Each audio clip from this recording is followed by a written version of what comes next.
Halo penonton setia nguri-nguri budaya leluhur. Sebelumnya jangan lupa tetap di subscribe channel kami supaya kami tetap bisa memberikan informasi terkini mengenai sejarah peninggalan leluhur. Kali ini kami berada di daerah Congot, Kulon Progo, dan kita akan mengupas mengenai mata air dan Gunung Lanang.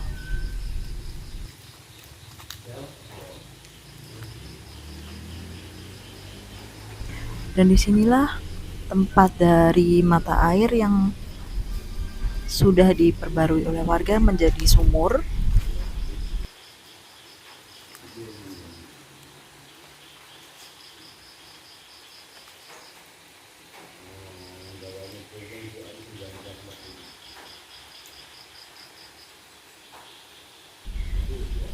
Di tempat mata air ini dibagi menjadi dua, atau ada dua nama ya. Yang pertama adalah Nawang Wulan di sebelah kiri saya. Kemudian di tengahnya terdapat mata air atau yang sudah dijadikan sumur. Dan di sini juga ada kendil yang bisa digunakan untuk membasuh wajah.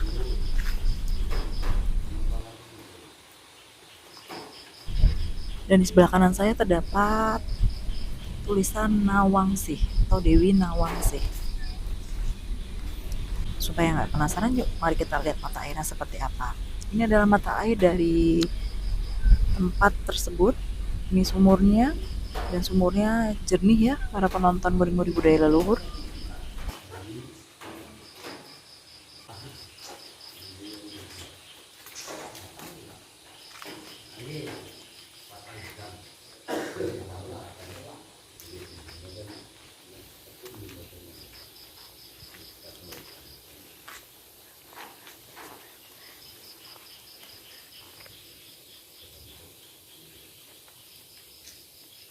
Dan ini adalah sekilas gambaran dari depan.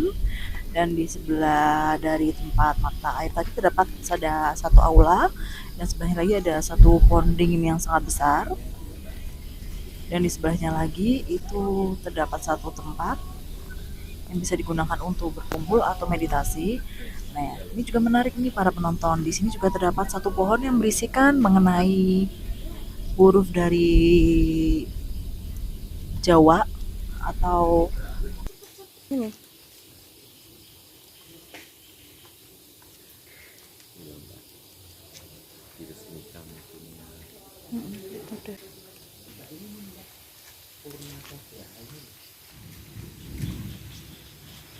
Nah, sekarang kita akan menuju ke tempat dari Purna Graha atau Graha Kencana yang sering digunakan oleh para pengunjung ziarah untuk meditasi atau untuk mendapatkan satu wahyu. Supaya lebih jelas, kami menemui juru kuncinya dan beliau akan menjelaskannya. Yuk, mari kita ceritain. Oke Pak, di sini saya mau menanyakan Pak. Yang pertama, bisa dijelaskan mengenai sejarah singkat dari Gunung Lanang dan tempat permandian dari Dewi Nawang Wulan dengan Dewi Nawangsih. Ya begini, setahu saya, ini saya juga cuma istilahnya meneruskan leluhur ini dari sejarahnya dari bapak dari simbah dan dari keturunan itu mengatakan bahwa gunung ini dulu itu tempat pesanggah Amangkurat Kalih, jadi yang dikenal dengan Sunan Ampral itu Amangkurat Kalih itu sejarahnya kan waktu Talas Tegalarung itu sama Belanda itu, terus kepelajar itu terus pesanggah di Gunung sini, yaitu tempatnya di atas yang untuk meditasi itu. Terus blak menurut sejarahnya itu juga Habib Tujuh waktu mau jumenengan itu OTP-nya di Parangkusumo sana, istilahnya menyambut akhirnya, tapi ternyata lahirnya turun di Bengkala sini. Istilahnya kalau orang Jawa dulu diluru, terus HP7 itu ke sini juga menerima wahyunya waktu mau jumenengan. Itu untuk sejarah singkatnya. Oke. Kalau untuk tempat permandiannya sendiri, Pak? Tempat itu dulunya itu sendang yang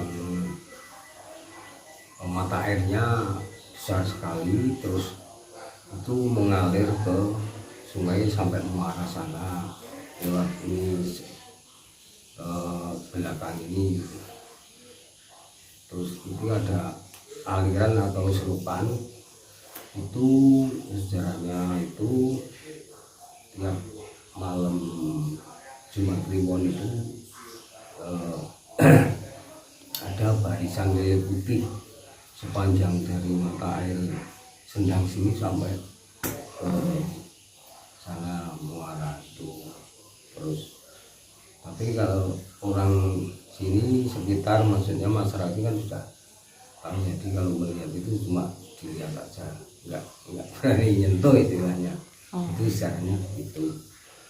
Nah, terus lama kelamaan kan yang belakangan yang tempat sawah ini dulunya rowo, bukan sawah. Rowo, terbentuknya rowo itu kan dari aliran Sendang yang besar tadi. Nah, terus oleh Mbah Buyut saya, itu Mbah Buyut pokoknya yang dulu sesepuhnya masyarakat sini tuh, kalau dulu namanya ditoponi bertapa, terus dimintai keterangan gimana istilahnya seandainya wawancara manusia sama manusia, tapi kan dengan yang rendah di Sendang itu gimana kalau sawah, kalau rowo ini dibikin sawah agar bisa dimanfaatkan oleh masyarakat sini. Nah, itu terus dari pihak leluhur menurut sejarahnya itu mata airnya rawa sini itu ditutup pakai hijau, tapi terus ini dibikin itu sumur, jadi diarahkan maksudnya, terus mata airnya dikecilkan kecil, tetapi minta sumur kembaran. Jadi sumur kembaran itu maksudnya sumur yang sama sini ya, terus dibikinkan di sebelah sana itu dekat makam itu loh, namanya itu sumur yang di kanan jalan, kalau dari sana, kalau di sini dari jalan, sumur Gayam namanya. Nah, itu ternyata sampai sekarang itu kembarannya itu masih ada juga, yang sumurnya di Kerapyak itu. Oh, okay. Itu sumur kembaran sini ya ternyata. Terus rawa tadi kan mata airnya berkurang, terus bisa dibikin sawah, terus dimanfaatkan oleh masyarakat sini, maka sawah belakang ini dinamakan sawah Ngerawan. Nah, Ngerawan itu dari tembung rowo tadi, itu sejarahnya. Nah, terus sampai sekarang sumur ini istilahnya sumur keramat. Jadi untuk mandi, bersuci, untuk ruatan, untuk minta pertolongan agar disembuhkan dari penyakit dan lain sebagainya, itu terbukti dari masyarakat sini. Contoh soal itu banyak sering yang mempunyai nazar. Nazar itu yang dikatakan nazar itu seandainya contohnya keluarganya ada yang sakit, terus kalau sembuh mau langsung bekti di sini, hati itu mewujudkan ucapan syukur dengan selamatan, istilahnya kalau orang sini rausulan itu membawa nasi gurih sama ingkung sama ya lauk pauk, dan terus itu ada jajan pasar dan lain sebagainya. Itu kalau sudah kebanyakan tuh begitu. Terus ada yang punya nada lagi, contoh soal anak cucunya pengen jadi PNS, pengen jadi orang sukses, pengen jadi apa saja, pengusaha atau dan lain sebagainya. Itu kalau sudah berhasil itu juga begitu, mengadakan rusul selamatan, itu istilahnya ucapan syukur Oke. di tempat sini gitu. Oke, terus kalau sejarahnya itu kan ada tulisannya ya Pak ya, ada Nawangse, Nawang Wulan, itu gimana Pak secara singkatnya? Nah, Dewi Nawang dan saya itu alusannya istilahnya itu yang lenggah di situ itu goibnya itu yang lenggah di situ Dewi Nawang dan Dewi Nawangse. Oke. Nah, itu makanya sering kalau saya tidur sini barang itu sendiri, padahal dengar orang mandi yang suaranya itu suara perempuan semua. Wah, pokoknya bicara perempuan sambil mandi dia berdiri itu. Tapi kalau saya keluar, saya tengok, saya cek itu nggak ada orang, nggak ada apa-apa, dan tempatnya itu juga kering maksudnya. Bukan bekas-bekasnya itu, tapi suaranya itu wow, orang mandi perempuan itu banyak. Ya, terus pernah nggak Pak, mungkin ada beberapa yang datang ke sini terus mengalami suatu hal yang di luar nalar atau kejadian sesuatu hal yang menakjubkan seperti itu Pak? Oh, kalau gitu banyak tamu yang di sini adalah yang meditasi itu di atas ataupun paku mandi itu, ada yang melihat sinar biru dari sumur ke atas. Kalau di sana ya dari puncak itu, dari pusarnya itu juga ada sinar meluncur ke atas atau menyoroti mukanya. Itu sering kejadiannya cuma begitu. Oh, kalau yang wujud gitu belum ada ya Pak? Ya ada, tapi sepintas saja. Yang saya waktu meditasi itu terus ada leluhur yang datang terus sekejap saja itu, dan itu bentuknya tidak sama. Kadang ada yang pakai jubah, terus ada yang pakai lampon, pokoknya kadang ada macan putih dan itu, tapi cuma sekejap tidak bisa berkomunikasi dan sebagainya, tidak. Terus kalau untuk sejarahnya dari Gunung Lanang sendiri gimana Pak? Sejarahnya Iya, dari Gunung Lanang secara singkatnya. ya itu tadi, sejarah singkatnya itu awal mulanya itu tempat mesanggrah Sunan Amangkurat kalih, Amangkurat II, waktu Bapak Dalas Tegalarum kepelayu di sini, mesanggrah di sini. Awal mulanya menurut sejarahnya. Oke. Terus itu kan kayak ada yang apa ya, kayak lurus ke atas gitu ya Pak ya? Mati itu. Iya, kayak mati gitu. Itu mungkin ada simbol atau artinya gitu Pak?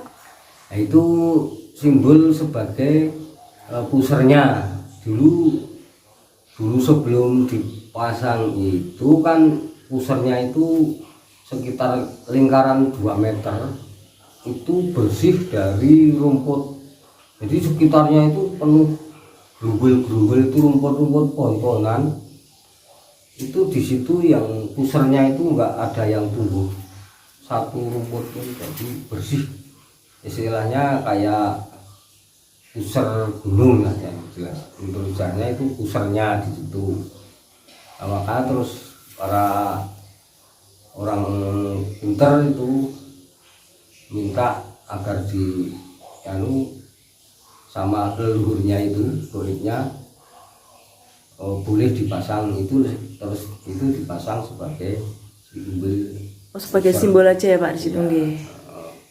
Oke. Melati itu loh yang disebut. Nggih. Pak, mungkin bisa dijelasin juga Pak mengenai penjelasan singkat dari Eyang Sidik Permono. Oh, Eyang Sidik Permono itu dari awal masyarakat sini yang sering istilah kuncennya yang pertama dulu itu memang yang goibnya di Gunung Lanang itu namanya Eyang Sidik Permono. Berarti yang menempati di sana satu-satunya Eyang Sidik Ya, Permono. satu-satunya yang di Permono, dan banyak lagi yang lain mungkin setelah yang di Permono itu. Oh, berarti pertama kali yang datang ke sana adalah Eyang Sidik Permono. Ya, Oh, nggih. ya. Baik, Pak. Nggih. Beliau dari Beliau dari mana, Pak? Kalau boleh tahu. masalah aslinya dari mana saya malah kurang paham. Yang jelas mungkin ya dari Jogja, Mataram, atau dari mana saya kurang jelas. Nggih, Pak, bisa dijelaskan, Pak, mengenai mungkin ada beberapa pengunjung yang datang ke sini terus mendapatkan pusaka-pusaka, baik memang dikasih atau mungkin mereka narik atau bagaimana seperti itu, Pak?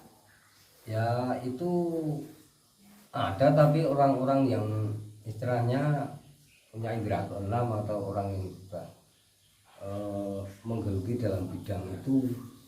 Saya juga pernah melihat sendiri, itu dikasih atau minta saya nggak tahu, tapi dari atas itu membawa dubung atau keris, itu bilang kalau itu dikasih dari Eyang Sidik atau dari kaki Semar, itu maksudnya kaki Semar yang berdurunyo, itu saya kurang jelas, tapi kerisnya itu, dulunya itu masih dibalut hijau itu, dan saya megang itu memang anget, itu panas istilahnya. Saya sempat bertanya dan sempat memegang itu, katanya itu dikasih dari Eyang Sidik atau kaki Semar, saya kurang jelas waktu itu, tapi yang jelas dari atas sana. Begitu turun dia membawa itu, saya bertanya. Saya kan menghantarkan ke atas, saya bukakan pintu istilahnya, terus saya turun sini, dia melanjutkan meditasi, ternyata dikasih pusaka itu. Oh, itu yang dari Gunung Lanang. Kalau yang mungkin dari Permandian sini ada nggak, Pak?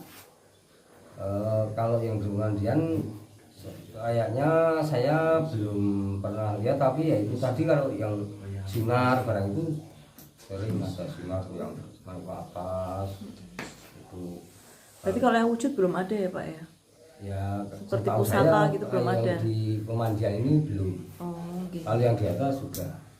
Ini banyak katanya, kalau orang yang pinter dalam bidang itu di sana itu wah banyak sekali pusaka-pusaka dan beraneka barang antik lah istilahnya di sana di atas. Bapak sendiri di sini sudah berapa tahun, Pak? Nah, saya sudah mulai tahun 1995. 1995. Ya, kalau awalnya dari tahun 1990, waktu itu masih bapak saya aktif, saya sering mengikuti, tapi saya sendiri aktif mulai tahun 1995. Kalau tahun 90 itu saya kadang masih jangling lah istilahnya. Masih ayah saya itu, bapak saya. Kemudian yang sering datang ke sini itu apakah dari warga biasa atau mungkin dari paranormal? Selain dari paranormal mungkin dari pejabat atau dari kalangan mana, Pak, yang paling sering berkunjung ke sini? Wah, itu dari segala elemen masyarakat ya. Dari segala orang kalangan, kecil ya, sampai orang pejabat-pejabat dari Jakarta, pengusaha-pengusaha dari Kalimantan, dari Sumatera, dari berbagai pulau Indonesia itu semua sudah pernah ke sini. Bahkan ada yang dari ujung timur itu pernah ke sini juga. Setelah sedikit berbicara dengan Bapak Sarkan, kami melakukan perjalanan menuju Gunung Lanang yang lokasinya tak jauh dari tempat tadi.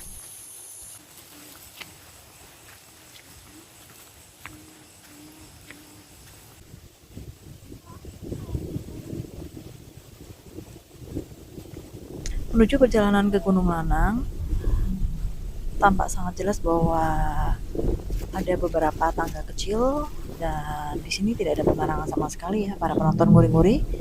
Dan inilah yang disebut dengan Gunung Lanang, dan di sini kami akan melakukan ziarah.